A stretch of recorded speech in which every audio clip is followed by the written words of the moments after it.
Follow the Palestinian-Israeli conflict, and you'll hear that settlements are a major sticking point. But what exactly are they?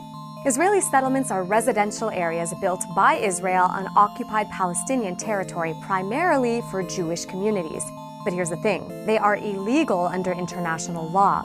In fact, these benign-looking suburbs are actually a violation of the Fourth Geneva Convention, according to the UN. Why?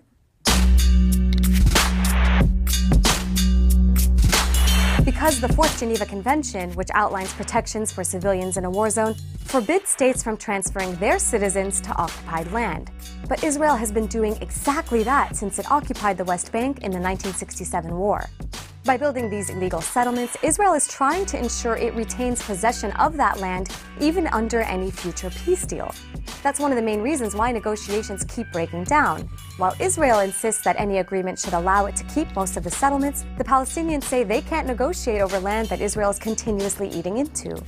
Since the start of the Oslo negotiations in 1993, the number of Israeli settlers on occupied Palestinian land has actually doubled to 500,000. And despite the fact that in 2005, Israel did withdraw settlers from Gaza and some from the West Bank, the total number of settlers continues to grow. So, what drives so many Israelis to live in these illegal settlements?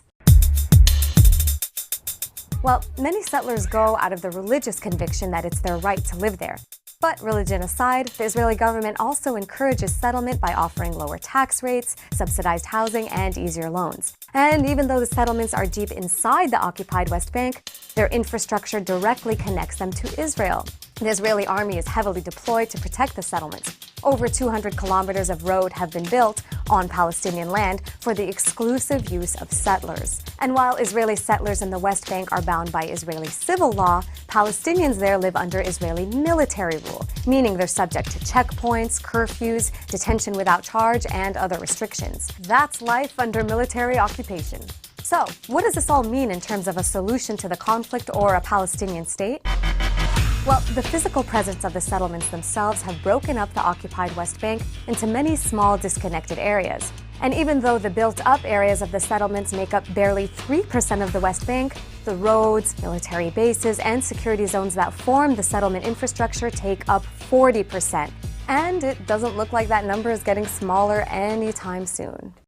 So there you have it. Negotiations stop and start over how much land either side gets to keep in the occupied West Bank. And all the while, the Israeli government continues to build more and more settlements on that land every year. Subscribe on YouTube, follow us on Twitter, and like us on Facebook.